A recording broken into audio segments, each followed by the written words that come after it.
Most people do not set out to destroy their own lives, but the road to ruin is paved with tiny, almost imperceptible steps. There is a brutal, unspoken truth about married women that many fail to see. It is not because they are weak, it is not because they lack morals, it is because human nature is wired for temptation. No one wakes up one day and decides to betray everything they have built. It happens in the smallest moments, the innocent conversations, the lingering glances, the way her heart beats just a little faster when she receives a text from someone who is not her husband. Psychologists have studied this for decades. They call it the slow erosion of boundaries. One step at a time, one thought at a time, until one day she looks in the mirror and does not recognize the person staring back at her. So why do some married women seek validation outside their marriages? More importantly, how do they justify it to themselves? That is exactly what we are about to expose. 1. The unspoken void. A great marriage is a partnership. It cannot be great without being a partnership. At its best, marriage is a bond that withstands time, trials, and temptations. But not all marriages remain as strong as they once were. Some women, despite having taken vows, find themselves drawn to attention outside their marriage. Most of the time, it is not about physical attraction alone. It is psychological. The greatest mistake people make is assuming these women are looking for an escape. In reality, many are simply searching for something they lost along the way. Human beings are wired for connection. Women in particular have a deep-rooted need for emotional intimacy, not just physical presence. In the beginning stages of marriage, this intimacy is strong. The late-night conversations, the stolen glances, the feeling of being truly seen. It is intoxicating. But over time, routine takes over. Life becomes predictable. Deep conversations turn into logistical discussions about grocery lists and household chores. Passion gives way to duty. And worst of all, she starts to feel invisible.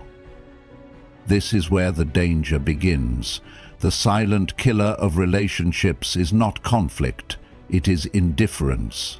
When a woman no longer feels noticed by her husband, her subconscious mind begins seeking validation elsewhere, sometimes without her even realizing it. People will do anything to avoid being lonely, even if it means losing themselves in the process. A moment where she feels interesting again. Suddenly that tiny interaction feels like oxygen after years of suffocation.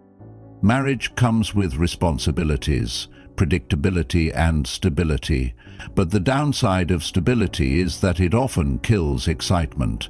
In psychology, this is called the Coolidge effect, the idea that novelty triggers desire. People, both men and women, are drawn to the excitement of the unknown. And if a woman has been married for years, if every day looks the same, if every interaction feels rehearsed, then the slightest spark of something new can feel electrifying. Not because she does not love her husband, not because she is a bad person, but because she misses the thrill of feeling wanted. We are most alive when we are in love. But love is not just about being together. It is about being chosen again and again. When a woman feels pursued, when she feels like she has power over a man's desire, it reminds her of a version of herself she thought was long gone. The younger version, the confident version, the one who felt effortlessly attractive. And so, even if she never intends to cross any lines, she might start walking closer to them. Because in those fleeting moments, she feels alive again. Another overlooked reason why some married women become susceptible to external validation is social identity loss. Many women, after marriage, begin to feel like they are no longer an individual. They are someone's wife, someone's mother, someone's caretaker. Their identity shifts from who they are to others. Before marriage, she was a mystery, an individual, someone with dreams, interests, and passions. After marriage, she becomes defined by her roles: wife, mother, supporter, the one who keeps things together. While these roles are beautiful, they can also become restrictive. If a woman no longer feels like her own person, she might start seeking interactions that make her feel separate from her role. And sometimes that interaction comes in the form of another man. 2. The justification game. No one wakes up one day and decides to betray their marriage. That is not how it works. When a married woman begins engaging in emotionally or physically risky behavior, it does not happen all at once. It is a slow, slippery process, one that is often justified in the deepest corners of her mind, long before it manifests in real life. Because the truth is, guilt is an unbearable weight, and if someone can convince themselves that what they are doing is not really wrong, they no longer have to carry that weight. At first, everything feels innocent. It is just a little attention. What is the harm? I am just talking to him. There is nothing wrong with that. It is not like I am cheating. I am just enjoying the moment. The human brain is a master of self-deception. If something feels good but goes against one's moral values, the brain creates excuses to bridge the gap.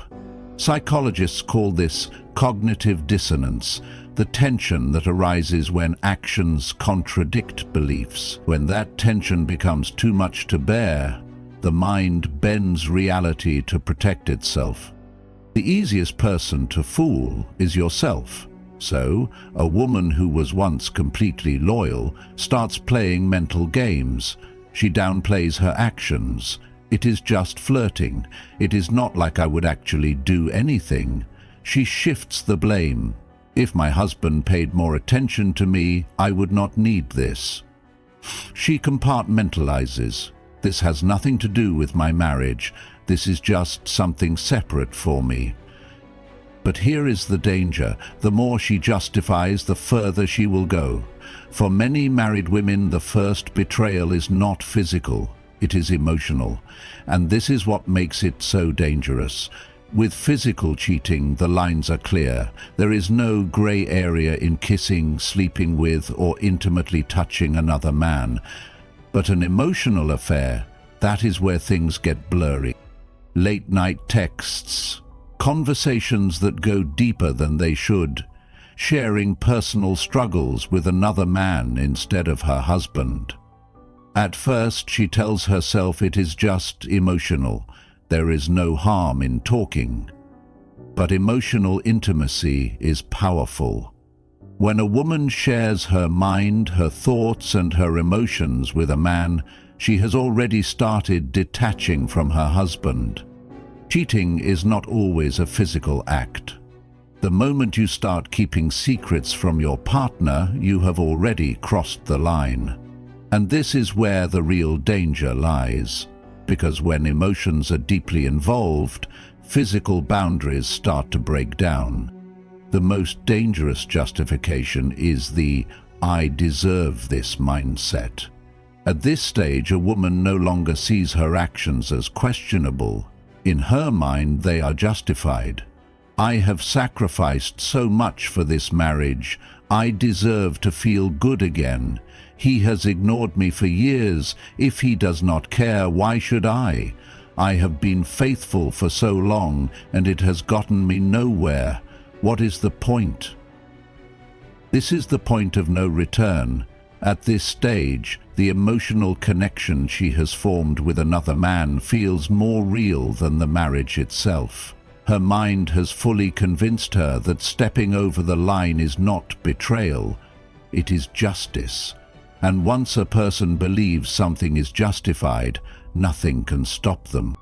4. The illusion of control. Every action begins with a thought, but not every thought should be acted upon. The mind is a battlefield where logic and impulse collide, and the greatest illusion is believing that we are in full control when we are already slipping. A married woman who treads dangerously close to infidelity often tells herself she has control. She believes she can stop whenever she wants, that she would never let things go too far, but the mind is a deceiver. The moment emotions enter the equation, logic begins to fade. The philosopher Plato warned that emotions, if unchecked, rule over reason like a tyrant over its subjects. A woman who is emotionally invested in another man may think she can maintain boundaries, but the truth is simpler and harsher. When feelings intensify, control diminishes. Consider the gambler who swears he will only play one more round, or the addict who promises that this is the last time. The problem is never in stopping tomorrow, it is in stopping now. And the more she convinces herself that she is in control, the more she blinds herself to the reality that she is not. This is why prevention is the only true safeguard. Once the line has been crossed in the mind, crossing it in reality is only a matter of time. 5. The slippery slope. No betrayal happens in a single step. It is a gradual decline, and each small action makes the next one easier. What begins as an innocent conversation becomes a daily habit. A simple message turns into a secret. A harmless lunch becomes an emotional attachment. The process is so subtle that even the person involved often does not see it happening. There is a well-known psychological principle called the foot in the door effect. Once someone agrees to a small request, they are far more likely to agree to a larger one later. The same principle applies to moral compromises. If a woman justifies one small boundary being broken, she will justify the next. What seems unthinkable today becomes possible tomorrow and inevitable the day after that. The greatest mistake is underestimating the power of accumulated small decisions. Marcus Aurelius, the great Stoic emperor, advised constant self-examination because the most dangerous failures are the ones we do not see happening. A wise person does not test their strength by walking on the edge of a cliff. They avoid the cliff altogether. 6. The emotional affair. Physical betrayal is clear. It is an act, a choice, a moment. But emotional betrayal is more insidious. It does not announce itself. It creeps in slowly, disguised as friendship, disguised as understanding, disguised as something innocent. Many women who find themselves emotionally attached to another man do not recognize it as betrayal because there has been no physical act. But betrayal begins in the heart long before it reaches the body. The moment a woman shares her deepest thoughts with another man instead of her husband, she has already divided her loyalty. When she finds herself thinking about him more than she should, when his opinions start to matter more, when she looks forward to his messages, she is already crossing a line. Seneca, the Stoic philosopher, warned that a sin is not diminished by being concealed. The fact that an emotional affair is invisible does not make it less real.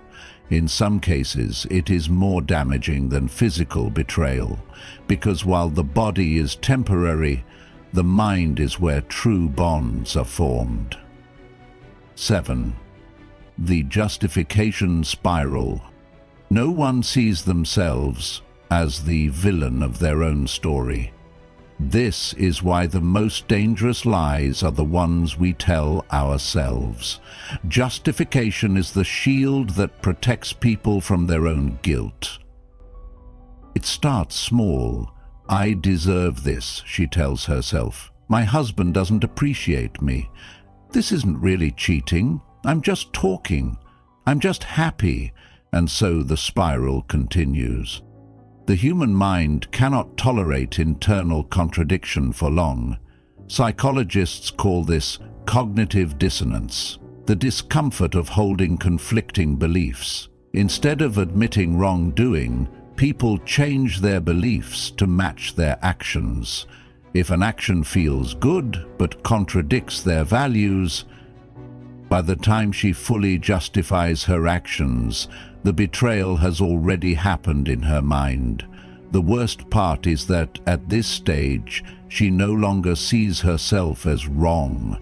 She sees herself as a victim of circumstances. And a person who believes their actions are justified will never stop on their own. 8. The emotional addiction. Love, attraction, and desire are not just emotions. They are chemical reactions in the brain. Neuroscientists have found that the same brain circuits involved in drug addiction are activated in romantic and sexual attraction. The rush of a new connection is intoxicating, and once the brain experiences that high, it craves more. This is why people who claim they can stop any time often find that they cannot. Their brain has been rewired. The secrecy, the excitement, the feeling of being desired, it all becomes a cycle, and cycles do not break on their own. Marcus Aurelius taught that a wise person is ruled by reason, not impulse. But reason is drowned out when emotions take control. This is why discipline is the only true defense. If you do not control your desires will control you. 9. The breaking point. There always comes a moment of decision, the point where there is no turning back. It is the first time a text is deleted, the first time a meeting is arranged in secret, the first time an innocent interaction turns into something undeniable. At this moment, the illusion of control shatters. The mind that once rationalized each step forward now finds itself trapped. The woman who believed she could stop whenever she wanted now realizes that stopping is far harder than she imagined. Seneca said, "The chains of habit are too light to be felt until they are too heavy to be broken." The deeper the betrayal goes, the harder it is to undo. And the longer she waits to change course, the less likely she ever will. 10. The aftermath. There are only two ways this story ends. Either she is caught, or she walks away from her marriage by choice. In both cases, the damage is already done. Trust, once broken, is rarely restored. She may tell herself she regrets it, she may promise to change, but the question remains, if she had not been caught, would she have ever stopped? And if she walked away, was it truly love that led her, or was it the addiction to something new? Seneca warned that every guilty person is their own hangman. In the end, the weight of one's choices always returns. Some realize it too late. Others never realize it at all. 11. The lesson. To understand human nature is to understand that no one is above temptation. The strongest defense is not willpower alone. It is discipline, awareness, and the wisdom to see danger before it arrives. A marriage built on true partnership, continuous effort, and unwavering commitment is a fortress. But even the strongest fortress falls if the gates are left open. 12. The power of awareness. Knowledge is power. The power to see what others miss. The power to recognize danger before it takes hold. The power to understand the silent signals before they turn into something irreversible. A wise person does not wait until disaster strikes. They see the storm coming and prepare. They recognize that the smallest decisions today determine the course of their entire future. In the end, the greatest strength is not avoiding temptation. It is never giving it a foothold to begin with.